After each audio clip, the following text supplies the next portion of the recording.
Hi, welcome to Framations. I'm here with artist Barb Godwin, and we're going to talk a little bit about one of her pieces. Barb, tell us about the piece. What's the title and the media, and a little bit about how you created it.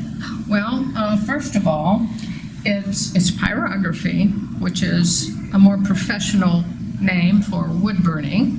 Okay. And I like to do wildlife and old-time landscapes, old barns, covered bridges, things of that nature. Awesome. And I think it's a medium that really gives a lot of feeling and emotion to these both subjects, you know, the wildlife and the landscapes. Well, the Cub Hug is just really super cute. It's super cute. What made you get into this type of media and what's doing the wood burning, the pyrography? Pyrography. It's a tongue twister. Well, I originally started with wood carving, but for health reasons and muscle problems, that was getting to be a little difficult. Oh, I so bet. I switched over to the wood burning. Wow. Because I really like the medium. How long have you been doing this? I'd say about 8 years. About 8 years on just this, on the wood burning. That's but correct. with the wood carving, when did you start that? Oh dear, that I may be around. That would be about 10 years ago. 10 years ago. Yeah. So yes, you've been doing this a long time. I have. Do you, I enjoy it. Do you have a website where you sell through, or where do you sell your work at? I sell my items on my website, which is barbgodwin.com. That's an easy one to remember. And you know, people can get in touch with me there. I also have a Facebook page with Barb Godwin Artist. So I try to keep it simple, and I get a little traffic on there, so that's good.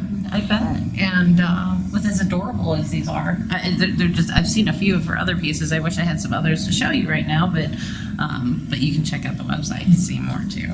yes, indeed, yes. Yeah, I have two sections, one with the wildlife and one with the landscapes.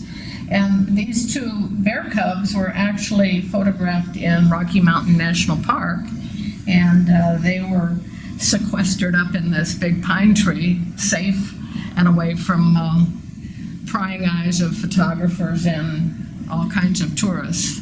And it was pretty early in the year, I'd say around April, when we discovered them out there with the mama bear. So we stayed way far away. So you work from your photography then? Yes. So you go out and you photograph the subject matter. So you saw these little guys in person. As often as possible, yes. Awesome. And do you do commission work? I do. You do. I do. And how does that process work with you? Well, people can get in touch with me and let me know what they're looking at.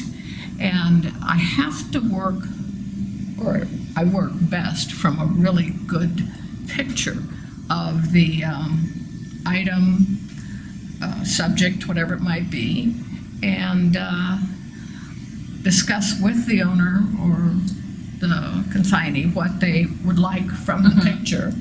And I do a rough sketch of it first, and then if that's agreeable, then we move forward. Sure. Now, Yeah. do you work in lots of different sizes, from I do. small to, what's the biggest you go? The biggest I've done so far was a 3-piece, which involved an old barn in Vermont and 2 trailways. They were 3 pieces. One was the trail to the right, one was the trail to the left, and the barn was in the middle. Nice Yeah. triptych. Yeah, Yeah. that's So- wonderful. Yeah. Great. So what's the hardest thing about this process in your mind? The hardest thing, because I want to stay as much as I can with the natural colors and surface, if I'm doing something that's in white or light colors, that's probably the most difficult Hard to rendering. translate. Yeah, trying to accommodate that. But other than that, you know, people need to try to visualize their picture in the monotone tones Sure. of umber and brown and blacks and so forth. That's what best translates. Oh yeah, well, it's a beautiful process. I mean, definitely check out Barb's website to see more of the work. Absolutely. It's incredible. So Sure. well, thanks for chatting with us Well, today. it's a pleasure.